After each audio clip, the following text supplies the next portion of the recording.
myyttinen Suomi. Erinomaista iltaa, rakkaat kuulijat, ja tervetuloa tämän viikkoisen sivistystunnin pariin. Minä olen Timo Nurila. Askaisissa sijaitsee Suomen yksi tunnetuimmista kartanolinnoista, jossa väitetään kummittelevan. Louhisaaren kartanolla on historiaa aina 1600-luvulta lähtien, jolloin Flemingin aatelissuku hallitsi kartanoa.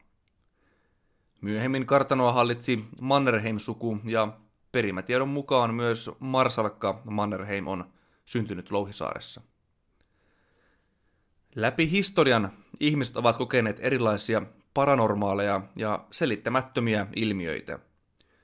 Louhisaaren yliluonnollisista ilmiöistä on kerrottu jo vuosisatojen ajan ja siellä on nähty hahmoja ja kuultu outoja ääniä. Tänään sukellamme syvälle historiaan ja kummitustarinoiden pariin. Kartanon historiasta sekä yliluonnollisista kokemuksista on kertomassa Louhisaaren palveluvastaava Camilla Adolfsson. Timo ja myyttinen Suomi. Olen tällä hetkellä Askaisissa, nykyisen Maskun kunnassa, ja täällä sijaitsee Louhisaaren kartano. Seurannani on palveluvastaava Camilla Adolfsson, joka tuntee kartanon kuin omat taskunsa. Hyvää päivää, Camilla. No, hyvää päivää ja tervetuloa. Miksi tämä paikka on sinun mielestäsi kiinnostava? Oi, kun täällä on niin paljon historiaa ja niin monella tavalla liittyy tähän Suomen historiaan myös sekä nämä omistajat täällä että ihan paikan historia. No, lähdetäänpä liikkeelle paikan historiasta. Millainen on Louhisaaren kartanon historia? No, se alkaa jo 1400-luvun alussa, kun perinnönjaossa niin Louhisaaresta tuli oma kartano. Ja niistä vanhoista kartanoista ei ole hirveästi mitään tietoa. Varmaan on joku pienempi puukartano ollut, mutta ne ei siihen keskiajalla vielä ollut kovinkaan hienoja. Ja jossain 1500-luvulla on sitten rakennettu ensimmäinen kivirakennus ja tämä nykyinen barokkilinna, joka täällä on, joka on siis myöhäisrenesanssia, vaikka sitä usein barokkilinnaksi sanotaankin, niin se on sitten rakennettu 1650-luvulla. Täytyy myöntää, että vierailu Louhisaaren kartanossa jännittää, sillä valitettavasti olen rikastanut mielikuvitukseni useilla erilaisilla kummitustarinoilla. Asia, joka kuuntelijoitammekin varmasti nyt kiinnostaa, kummitteleeko täällä? Kyllä. Näin yksinkertaisesti sanottuna, niin kyllä mä väittäisin, että täällä kummittelee. Timo ja myyttinen Suomi. Seurannani siis Louhisaaren kartanon palvelun vastaava Camilla Adolfsson. Oletko havainnut täällä jonkin sortin appariitioita eli henki-ilmestyksiä? No, en ole kyllä nähnyt mitään, eikä mulla on itselläni niin paljon semmoisia varsinaisia kokemuksia. Ehkä enemmän semmoisia, että tuntuu, että joku tarkkailee sua tai kuulet jotain outoja äänejä, joka sä et osaa ehkä selittää. Mutta sitten meillä on paljon näitä vähän herkempiä ihmisiä, joka kokee sitten kaikenlaista. Ja ainakin se kummituskierros, joka meillä on syksyisin, niin mä en tiedä huomaako asiakkaat mitään, mutta nämä näyttelijät tässä niin kokee vähän sitä kuin tätä. Missä me tällä hetkellä nyt ollaan? Mikä huone tämä on? Me ollaan päärakennuksen 3. kerroksessa ja tämä huone oli herrainkamari. Ja mä nyt jäin tänne, koska tässä on niin molemmilla puolilla on nyt tämmöisiä huoneita, missä vähän niin kummittele. Et toisella puolella on pirunkamari, joka on se kuuluisa kummitushuone tällä Louhisaaressa, missä on varmaan eniten ollut ihmisillä on ollut tämmöisiä kokemuksia yliluonnollisesta.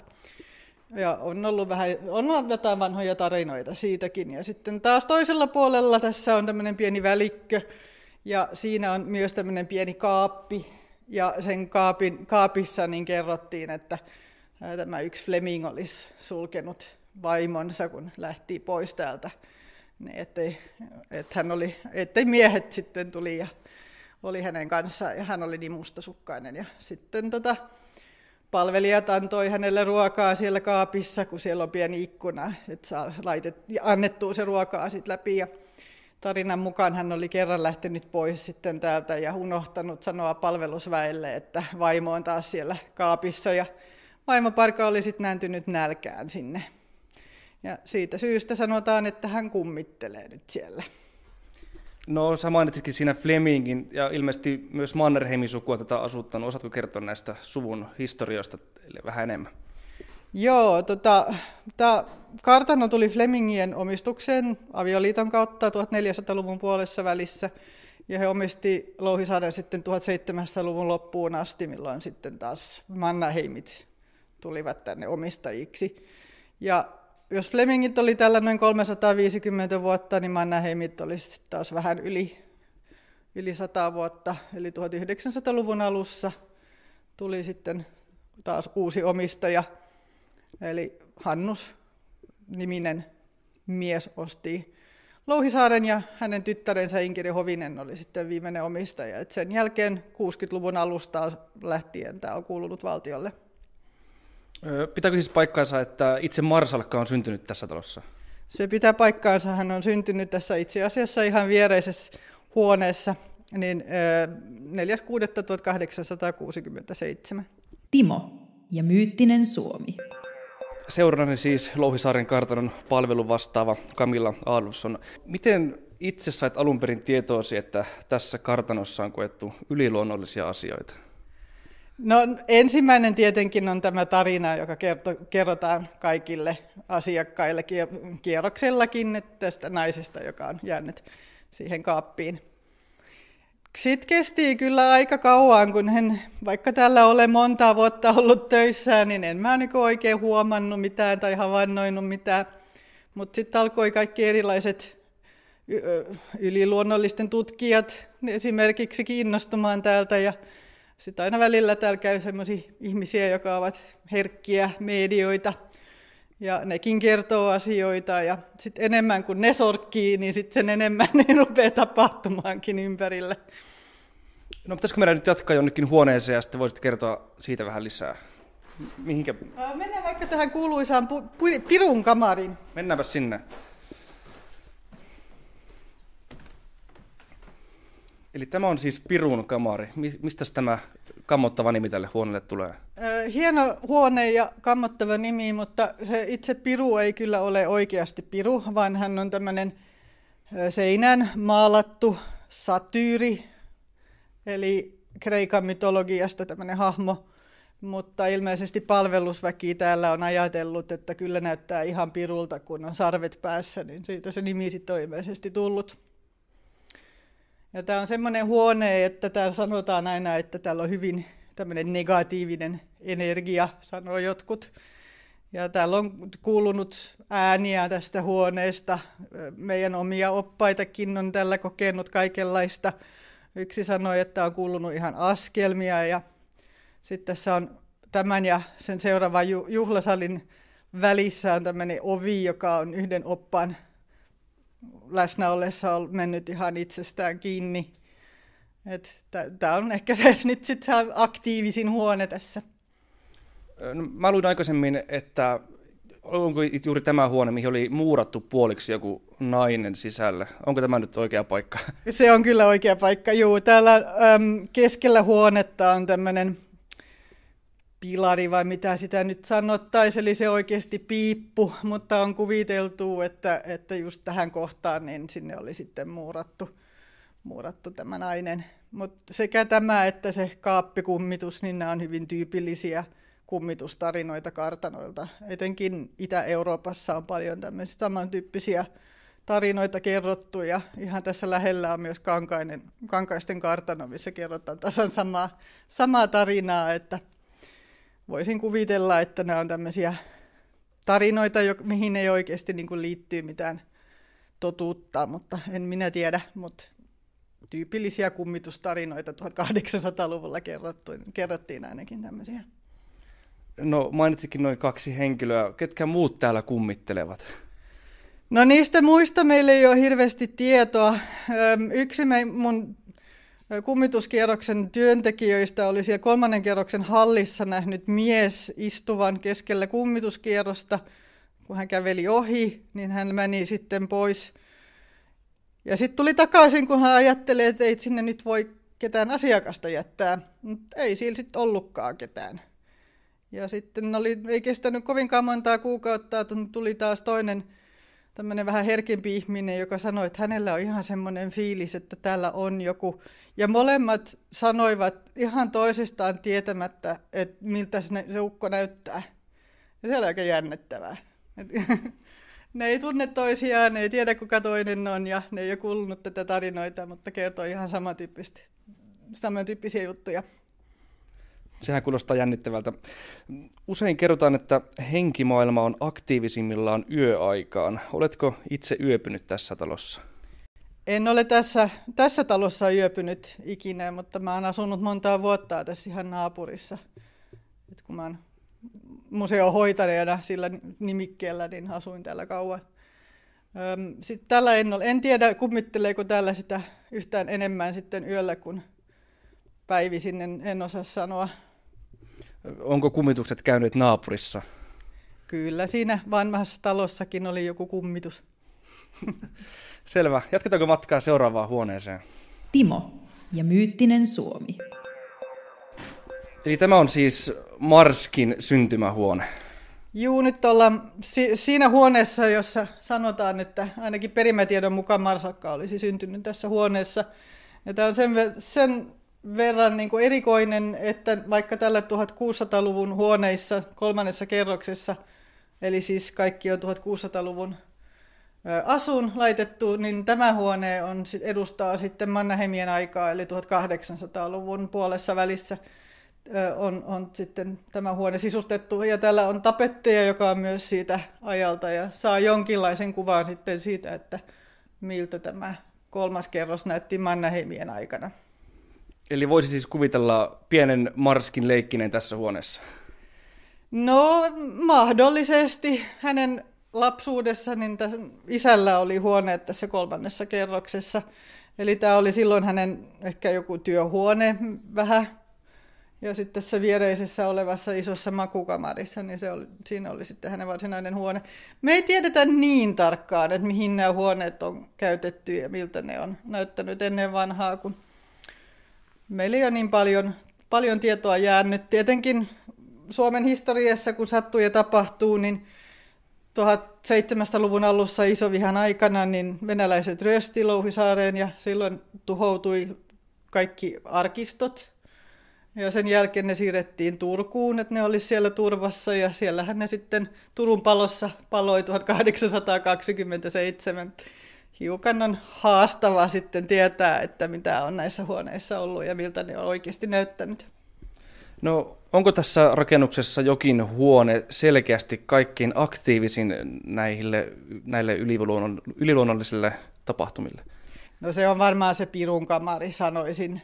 En tiedä, johtuuko se sitten siitä kivasta nimestä, mutta siinä on jo ihan 1900-luvun alussa, niin kerrottiin, että kun täällä asui ne Hannukset, joka mä mainitsin siinä alussa, niin he ovat kertoneet, että kun ne nukkuivat toisessa kerroksessa, mikä oli perheen niin kuin asuinkerros, niin täältä yläkerrasta oli sitten kuulunut hirveitä ääniä ja ne oli tullut sitten tänne yläkertaan katsomaan, että mitä täällä tapahtuu ja siellä oli sitten laatikot vedetty auki ja huonekaluiden ovet oli auki ja kaikki semmoista. Ehkä se on sitten tämä Fleming, joka lukitsi vaimonsa sinne kaappiin, eli Herman Fleming, joka eli täällä 1700-luvun toisella puoliskolla, niin sanotaan, että hänkin kummittelee täällä. No, oletko keskustellut muiden vieraiden tai asiakkaiden kanssa tällaisista kokemuksista ja mitä he ovat kertoneet? No kyllä vieraat aina sanoo, niin joo, semmoinen tarina on, että joku asiakas niin sanoi, että joku koko ajan koskettelee hänen takapuoltaan, se oli toisessa kerroksessa. Ja sitten mulla oli yksi opaskollega, joka ei usko millään tavalla kummituksiin, mutta hänellekin kävi tämä sama juttu. Ilmeisesti tuolla toisessa kerroksessa, niin siellä on sitten joku tämmöinen kummitus. Kuka hän on, niin en tiedä. Ehkä hän on joku Mannerheim. Kuka tietää? No onko tältä onnistuttu koskaan taltioimaan mitään paranormaalia ilmiötä? No onhan täällä käynyt nämä tutkimusryhmät, jotka ovat taltioineet niitä, ja ainakin Aavedatalta tuli ihan tämmöinen telkkariohjelmaakin, missä Louhisaari oli osana. Ja silloinhan ne laitettiin yksi nainen tämmöisillä ghostboxilla siihen kummituskaappiin, ja hän siellä muistaakseni, hän kysyikin siellä, että onko täällä joku, ja juu, sillä oli joku, ja oletko kuollut tänne, ja juu, hän on kuollut tonne. Niin ehkä. No minkälaisia ajatuksia tuollaiset tulokset sitten herättää sinussa? No kyllä ne niin kuin ihan hauskoja on aina kuulla. En tiedä, miten paljon mä uskon siihen tai näin, mutta mitäs mä sanoisin? Onhan se ihan mahdollista, mutta usein kun kuulen näitä Ghostbox-tarinoita, niin jään miettimään sitä, että jos ihminen voi valehdella, niin kyllä voi kummituskin. Ja musta tuntuu, että osa meidän kummituksista, niin ne vastaukset, mitä tulee niistä Ghostboxissa, on vähän tämmöisiä hauskoja. Timo ja myyttinen Suomi. Seurannani siis Louhisaaren kartanon palvelun vastaava Camilla Adolfsson. Kerro vähän itsestäsi, miten olet päätynyt Louhisaarelle töihin? No joskus aikoinaan niin mä hain tänne oppaaksi ja olin täällä muutama vuosi sitten oppaana ja sitten kun silloinen museohoitaja, kun oli nimike siihen aikana, niin hän lopettiin, niin sitten mä hain tänne museohoitajaksi ja sitten sen jälkeen mä oon nyt sitten ollut tällä, että aika montaa vuotta olen jo täällä ollut. No kerro vähän enemmän historiasta. Millaista elämää täällä Louhisaaressa on aikoinaan ollut? No tämähän on ylhäisaatelisen asuinkartano. Eli palvelusväkeä tietenkin on aina ollut.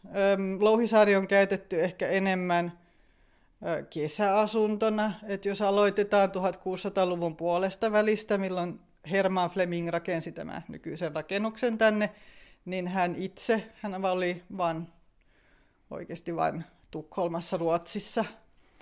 Hän kävi täällä katsomassa, kun se valmistui, mutta se oli melkein siinä. Aika vähän nämä Flemingit olivat täällä. Voudit sitten hoitii sen kartanon. Ja tietenkin tulohan kartanot ovat, kun maanviljelyshän oli se aateliston rahan tulo silloin. Tämä jatkui aika pitkään, ihan 1800-luvullakin sit vähän muuttui aatelisten elämääkin, mutta usein ne piti sitten nämä kartanot vähän niin kuin kesämökkinä. Asuivat itse sitten kaupungeissa ja kesällä sitten kartanoillaan. Seurana siis Camilla Adolfsson. No osaatko kertoa vielä enemmän tästä rakennustyylistä? Tämähän on aika poikkeavaa kuitenkin. Kyllä joo. Tämä arkkitehtuuri on siis palladiolaistyylinen. Eli Palladio oli italialainen 1500-luvun arkkitehti. Tämä tyyli oli Hollannissa hyvin suosittu 1600-luvulla. Ja Ruotsin aateliston pojat lähetettiin usein opiskelemaan Hollantiin 1600-luvulla, etenkin just laivanrakennusta ja niin kuin tämän tyyppisiä juttuja, niin kuin meidänkin Herman Fleming oli käynyt siellä sitten. Herman Fleming vanhempi siis oli myös opiskellut Hollannissa. Ja hän niin kuin muutkin ruotsalaiset aateliset niin inspiroituivat tästä arkkitehtuurissa ja toi sitä sitten Ruotsin puolella tämmöisiä kartanoita on paljon enemmän. Et ne rakennettiin jotain 50 siihen samaan aikaan. Suomessahan Louhisaari on ainutlaatuinen. On myös toinen Suursarvilahti-niminen kartano, joka on 1600-luvulta, mutta arkkitehtuuriltaan hiukan myöhempi. Eli hyvin, hyvin ainutlaatuinen arkkitehtuuri ja paikkaa tämä on kyllä. Osaatko arvioida, että minkä vuoksi juuri tämän tyylinen on aikoinaan rakennettu tänne Varsinais-Suomeen? No Flemingithan olivat hyvin rikkaita ja vaikutusvaltaisia. Etenkin 1500-luvut lähtien, niin nehän kasvatti rikkauttaan ja vaikutusvaltaansa hyvinkin paljon. Siihen aikaan oli hyvin tärkeää, että jos sulla oli joku titteli, niin sun piti elää sen tittelin mukaan. Oliko sulla sitten varallisuutta siihen tai ei. No onneksi näillä Flemingillä oli sitä. Ja Herman Flemingin isän, Claes Flemingin kuoleman jälkeen, niin Herman Fleming sai tittelin vapaaherra. Ja vapaaherralla pitää olla sitten kunnon hänelle sopiva asunto. Ja siitä syystä tänne Louhisaaressa on sitten rakennettu tämmöinen Flemingien vallan symboli. Voi sanoa, ne aateloituu tähän kartanoon, niin eihän tällä voi olla mitään pieni vaatimaton kartano sitten, jos he ovat kuitenkin vähän hienompaa väkeä. Aivan, kerrotko tämänpäiväisestä kartanon käytöstä vielä? Joo, eli siis 60-luvulta lähtien tämä kartano on kuulunut valtiolle, eli ensin museovirastolle ja nyt sitten Senaatti-kiinteistö omistaa ja kartanon ja kansallismuseo toimii sitten täällä vuokraajana, eli pidetään se auki sitten yleisölle. Ja minkälaisia tapahtumia täällä sitten yleensä pidetään?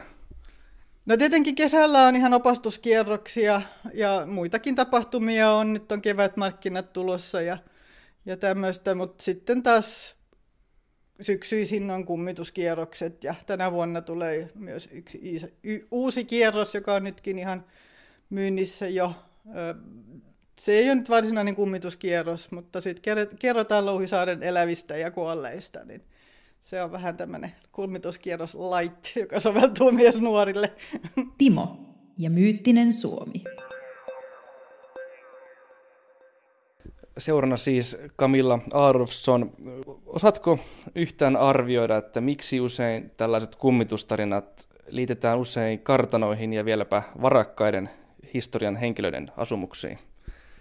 No mä oon kyllä miettinyt itse, mutta mä oon melko varmaa, että jos nyt ajattelee joku suurkaupunki, niin kyllä Silavikin varmaan kummittelee yhtä paljon, jos ei enemmän, mutta tämä on varmaan tämä atmosfäärikin luo sen, että niinku on helppo kuvitella, että täällä niinku pitäisi kummitella, on vähän spooky. ja ainakin pimeässä iltaisin, niin kyllä se niinku tuntuu aika kummituskartanolta. Ja soveltuu siksikin meidän kummituskierroksille erittäin hyvin. No, oletko itse kokenut paranormaalia ilmiöitä jossain muualla kuin täällä Louhisaaren kartanolla? No en ole kyllä hirveästi, en kyllä muistaa nyt. Ehkä mä oon vähän herkempi näillä asioilla täällä, en ajattele asioita ehkä niin paljon. En ole mikään medio, niin ei mulla ole niin paljon niitä kokemuksia.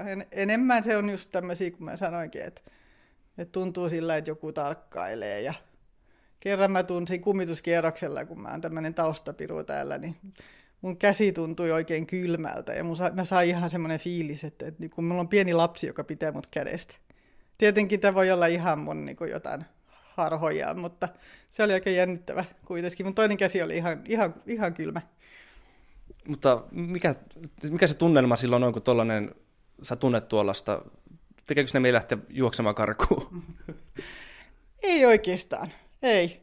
Jos olisit sanonut tätä mulle ennen kuin mä tulin tänne töihin, niin ehkä mä olisin juoksenut karkuun, mutta ne on niin kilttejä täällä ja niihin tottuu sillä pikkuhiljaa.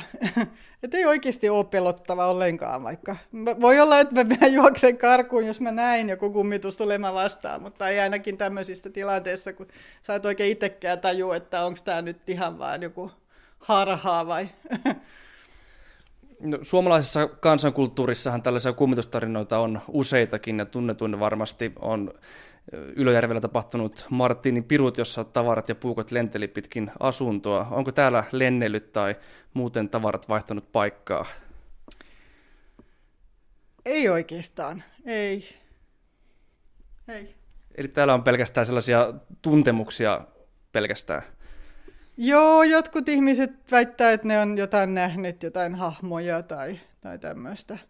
Ainakin sanotaan, että siellä meidän isossa puistossa, niin siellä haravoi joku nainen. Et kyllä täällä on nähtyykin asioita.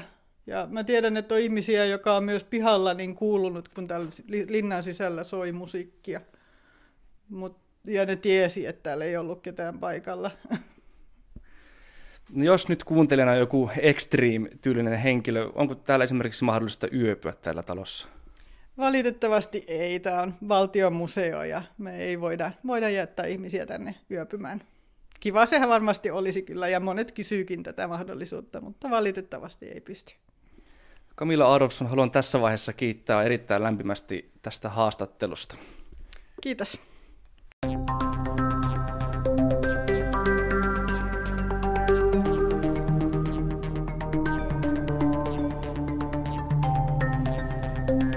Timo ja myyttinen Suomi.